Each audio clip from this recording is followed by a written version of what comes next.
How's it going, Starseekers? I'm GotCake, and in this Star of Shovelware review we're going to be taking a look at a game called Many Faces. It's an action platformer game where you use your gun to kill waves of enemies on each stage, whilst collecting different types of hats which affect your projectiles and character in different ways.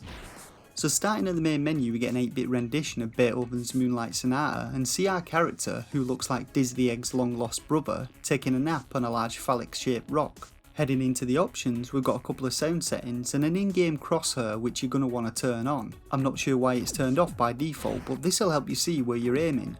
Backing out to the main menu, we can't just jump into a game, first we need to complete the tutorial. Here we learn how to move using the left thumbstick and dodge roll with ZL, which provides us some iframes. We then get to shoot several targets using our right thumbstick to aim and ZR to fire. And we also learn that we can drop down through platforms by pressing down on the left thumbstick. At the end of the tutorial we're rewarded with a chest which contains a random hat. Now dodge rolling whilst wearing a hat makes it fall off your head, but it can be collected again to regain its benefits, and wearing a hat affects you in a number of different ways which I'll cover shortly. So having completed the tutorial we can now begin a new game, and we get to select either easy, normal or hard difficulties, and then we're abducted by a flying saucer. So we begin the game on stage 1. Each time we play, stage layouts are randomly selected from a pool, and have a few different features providing some variety. First there are standard platforms which look like small cubes, and these are solid and most of your projectiles can't travel through them. Next there are larger rectangle platforms that disappear from you a few seconds after standing on them, often dropping you into spikes which will damage your health, which is represented by hearts in the top left corner of the screen. We also have anti-gravity pads which will push you upwards when you pass over them, and these big blue blocks that occasionally fire big blue beams upwards across the whole screen, which will also damage you if you're caught in them. Now on each floor the objective is to defeat waves of enemies, and the number of enemies which spawn in each wave is determined by the difficulty, with higher difficulties spawning more enemies. These are also selected at random from a pool of enemies and have different attacks and movement patterns. Most of them fire projectiles, but some, such as these round ones with eyes, just float after you. Enemy health is also determined by the difficulty setting, with easy enemies requiring 4 hits with your basic gun to kill them, medium requiring 5 and hard requiring 6 hits. If you're hit by an enemy projectile or accidentally touch an enemy, you'll lose half a heart's worth of health, and enemies sometimes drop hearts which replenish half a heart when collected. At the end of each standard stage, a chest will appear which will contain a random hat, and these hats generally fall into 3 different categories. First, there are projectile modifiers which, as expected, modify your projectiles in various ways.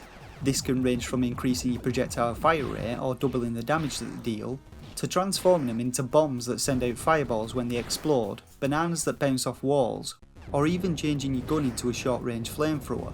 The second type of hats are utility hats. With these you retain your standard gun projectile but receive benefits such as laying down fire where you walk, providing you with a shield which blocks some projectiles, or shooting out musical notes when you land. The final type of hat are single-use hats. Of the 2 that I've used, one of them fires a black hole, dragging in and destroying every enemy in a wave, and the second causes large spikes to erupt from the ground after you lose it when performing a dodge roll. So the game contains 17 stages, and every 4th stage you'll face one of 6 random bosses. There's some decent variety to their attack patterns, and some are more challenging than others. The 7th and final boss is faced on stage 17, and after defeating it you return to the title screen.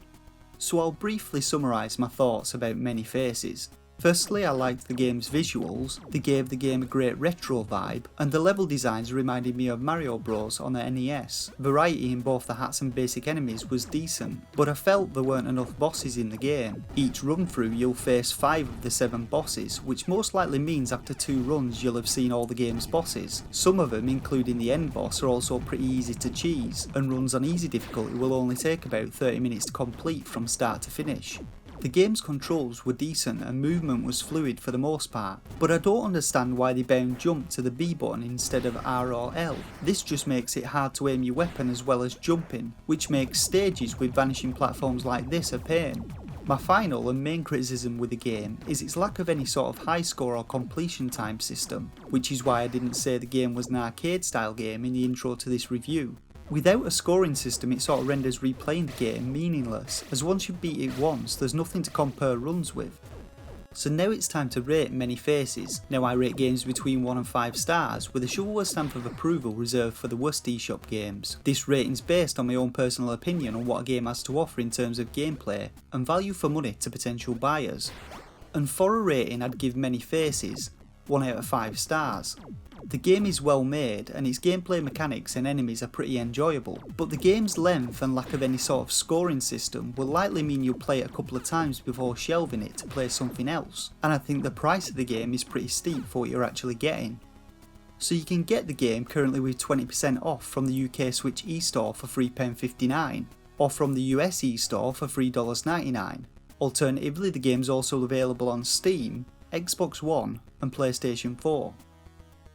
And that's it for this review of Many Faces. Hit that like button if it helped you out, and drop a comment down below with your opinions on the game and the review. Also, don't forget to subscribe for future Switch indie game reviews. As always, I want to say thanks to you all once again for watching, and until next time, game on.